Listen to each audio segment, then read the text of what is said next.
sen vi pratades vid då, för du berättade ju då att regeringen med Morgan Johansson, Isabella Lövin och Amanda Lind och kanske Anders Ygeman var involverade i och hade använt påtryckningar på Google för att stänga ner. Vad har hänt sen efter det? Jo, det som hände var ju att ni helt plötsligt kom tillbaka, medan däremot vi togs bort från YouTube, Ingrid och Maria. Och nu har jag via mina källor fått fram exakt vad det var som hände. Det var nämligen, det som hände först SwebTV, det var så en samlad operation mellan regeringen och alltså då statssekreterarna som gjorde jobbet och Myndigheten för samhällsskydd och beredskap, MSB, och deras, som jag kallar fotsoldater, de här så kallat antirasistiska grupperna som heter Jagar här och allt möjligt, de som får priser av regeringen för att de är så duktiga på att hitta hot och hat. De gjorde en sån massanmälningsattack mot SwebTV så att regeringen skulle kunna säga vi har ingenting med det här att göra, men det var ju uppenbarligen så väldigt många människor som tyckte att det var fruktansvärt det som SwebTV sätter ut. Och därför agerade YouTube. Det kan inte vi hjälpa. Men eftersom nu Ingrid Carlqvist satt inne på information om att det faktiskt var regeringen som låg bakom detta, så blev det så pinsamt för regeringen. Och de ville ju då få bort SwebTV därför att ni har blivit så populära att ni till och med närmar er liksom tittarsiffrorna på Sveriges Television. Då var det ju så här att när jag då avslöjade detta, att det var de som låg bakom, då blev det pinsamt för dem. Och det blev en skitstorm som de ju inte hade räknat med. Av någon anledning så förstår inte regeringen vikten av sociala medier och alternativa medier. Så det här blev för stort. Och därför så var de tvungna att lyfta den här hotlinen igen och ringa och säga nej, ni får ta tillbaka SwebTV. Ja.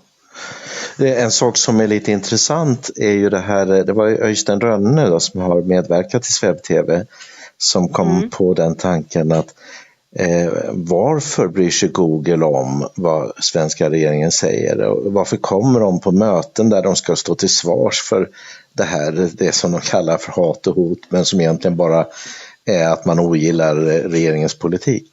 Varför kommer ingen Google med på det? Och då hade han kommit på det att regeringen eller staten ger ju de här mediebolagen i princip skattefrihet på elektriciteten. Aha. Ja, de betalar bara ett halvt öre i skatt på, medan vi har ju en skatt som jag vet inte hur mycket det är uppe, men jag skulle kunna tänka mig att det är kanske 30-40 öre i varje fall, och sen är det moms på det också, va? Så att åtminstone halva elpriset är säkert skatt, va? Och då är det nästan ingen skatt på grundenergiskatten, då är det ju ingen moms på det heller sannolikt.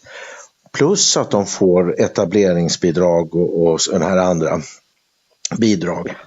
Och sen dessutom en fråga som vi har ställt oss, de kanske till och med har använt Vattenfall för att utfärda exempelvis 20-åriga elavtal till bra priser. Just det. Det är ett starkt skäl naturligtvis, plus att vi vet att de är ju vänsterextrema, de här sociala mediejättarna. Det är ju uppenbart, alltså jag menar, de gör ju påverkansoperationer på amerikanska val, och det beror ju på att de vill ju inte ha Donald Trump som president. Så att det är både liksom snödvinning och att de vill föra vänsterpolitik. Så om en vänsterregering ringer och säger det här programmet är högerextremt och det vill vi inte ha, då har de inga som helst problem med att ta bort det. Nej, fast jag tror faktiskt att det är så mycket badwill att hålla på så här, för det här är ju ändå affärsdrivande företag som gör affärer i Sverige, och de sänker ju sitt förtroende väldigt mycket när de håller på så här. Men just den här frågan om ekonomin här, för att tittar man Nu om de kommer hit till Sverige och de får etablera såna här jättelika serverhallar som drar oerhört mycket, så vi riskerar ju att de håller på att förhandla bort vår el dessutom, förutom att de binder sig till att det inte ska vara någon skatt på den. Och allt det här för verksamheter som egentligen inte skapar särskilt mycket jobb. Så att det kan förklara, vi vet ju inte det, men det kan förklara att Google ändå lyssnar så tajt. Förutom det du säger med att de står på samma sida i det här med att riva ner gränser och alltihopa det här. Ja. Du, för att säga det också, jag pratade med en annan person som har kontakter inne i de här kretsarna och han bekräftar det här som du har sagt också. Så att det kommer från flera håll och att det är just de här personerna som du nämnde också. Ja, och då är det ju så att när de då tvingades krypa till korset och ringa upp Google igen och säga att webb-tv skulle liksom komma tillbaka, då straffades vi istället. Alltså skjut budbäraren. Så vi blev borttagna från YouTube och vi har ju mycket mindre publik än vad ni har, så att vi kommer säkert inte att få komma tillbaka. Jag är väldigt glad för att ni är tillbaka på YouTube, och om man ska vara helt krass kan man säga att vi behöver ju inte ligga på en videoplattform eftersom vi inte gör rörlig bild utan bara podcast och åtminstone nu. Vi har ju lite planer på att göra det framöver. Men så jag vill väldigt gärna skicka budskapet att man hittar vår podd på Spreaker och Podbean. Det är jätteviktigt, och att folk fortsätter lyssna på oss. För att det här måste vi ju fortsätta avslöja, hur regeringen ger sig in i det här. Och just på grund av att jag avslöjade det så bestraffades vi då. Så vad sa du, Spreaker? Ja, Spreaker.com. Ja, okej. Och där hittar man då Ingrid och Maria. Ja, Podbean. Ja. Jag kan skicka länkarna. Men det är väl ganska skakande egentligen. För att har ni fått någon skäl då till att eran kanal blev nedstängd? Förutom det här generella. Ja, det kom ju sånt där. Ja, det här generella, att det skulle vara hatiskt och hetsande och uppmuntran till våld. Men man får ju inte reda på vilket det är. Det är ju sånt standard som de skickar ut.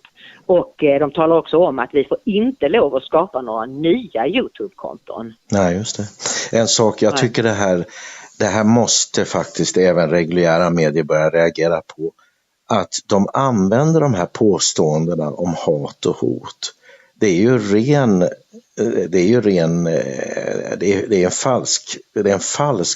falska påståenden.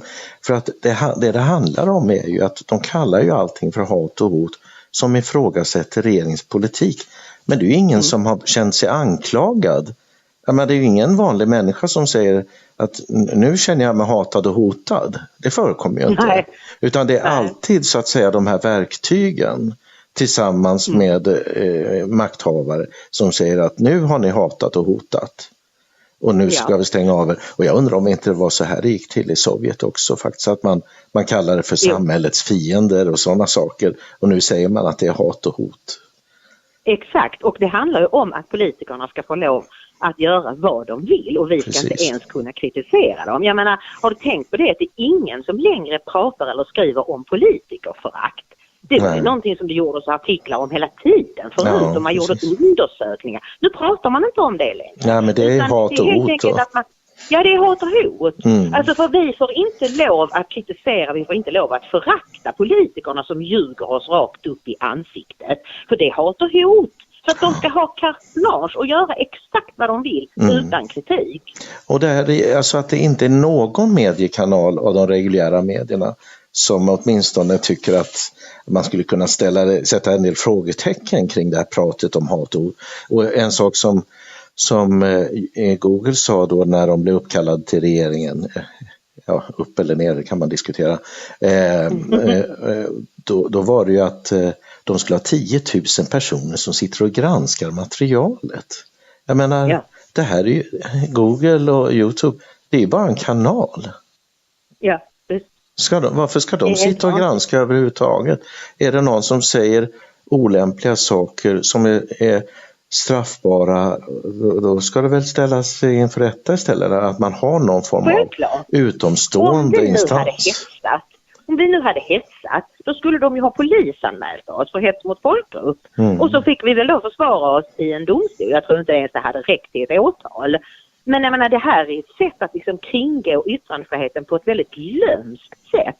Och att jag blir så sur på liksom, det är massor med folk, framförallt på vänsterkanten, som nu helt plötsligt tycker att den fria kapitalismen är jättebra. För de säger ju då, när man har blivit avstängd från YouTube, ja vadå då? De är ju ett privat företag, de får väl göra vad de vill. De har sina regler. Nu är det ju så att de har ju en sån monopolliknande ställning, så att de borde jämställas med sådana här så kallade samhällsnyttiga företag som banker och elbolag och sånt. De får ju inte neka en människa elektricitet på grund av vilka åsikter man har. Och jag menar att YouTube och de här stora jättarna borde in under den lagstiftningen. Men det vill ju inte regeringen, för regeringen vill ju ha tyst på oss. Och jag berättade ju förra gången att den de framför allt fruktar är ju Lars Bern. Och nu en av mina källor berättar, det är så dåligt med Lars Bern, det är ju att han är sakkunnig i dessa frågor. Och han får regeringen att framstå, citat, som en samling skolbarn med övergurun Greta Thunberg i spetsen. Citat. Vem sa det? Det är din källa? Ja, alltså, och det kommer inifrån. Alltså, det är det regeringen är. Ja, de blir avklädda. Ja, visst. Och det vill pinsamt. De inte. De vill ju fortsätta lura folk att det är panik och det är bara 10 år kvar tills jorden går under, så därför måste vi införa en klimatdiktatur. Ja, men det är många som spekulerade vad orsaken var, och faktiskt så tror jag inte att det var särskilt många som insåg att hela den här nedstängningen handlade om att vi kritiserade klimatfrågan, att den är så känslig. Men den är ju känslig för att den är ju egentligen, den handlar om naturvetenskap, och då blir det inte lika mycket tyckande, utan det går faktiskt att analysera och visa att det här de pratar om är rena fantasier. Ja, så är det. Men vad händer för er nu då? Ni kör på då på den här Spreaker-kanalen. Ja, det gör vi, och vi har precis spelat in en ny podd, men eftersom jag befinner mig utomlands så är det lite svårt med filöverföringen. Wi-Fi är inte så bra här nere, så att den kommer kanske ut lite senare under dagen. Alltså fredag när vi pratar, jag vet inte när du publicerar detta. Men vi kör på, vi ångar på, de har inte knäckt oss, de har inte tystat oss, och det kommer de aldrig att göra. Nej, vi får hålla tummarna, och som sagt, en pikant detalj är ju faktiskt detta, att så vitt vi vet så är det inga reguljära medier som på något sätt har antytt denna, får man nästan säga ändå, folkstorm som har rått i den fria och alternativa medievärlden. Och det är ju faktiskt lite bekymmersamt. Ja, det är mycket bekymmersamt, men hur skulle de kunna göra det? Då skulle de ju plötsligt behöva erkänna att det finns en värld utanför mainstream-medierna där det råder en helt annan samtalston, och där vi faktiskt kritiserar och granskar makten. Vi gör ju deras jobb som de har slutat göra. De är ju inte granskare utav makten, de är maktens megafoner. Ja, det är pinsamt. Men tack för att du ville berätta om de här sakerna. Det var kul att få en uppföljning och få en förklaring till att det hela kom igång helt plötsligt. Jättefint. Tack ska du ha, och lycka till. Jag hoppas att det reder upp sig med eran kanal och så. Tack så mycket. Hej då.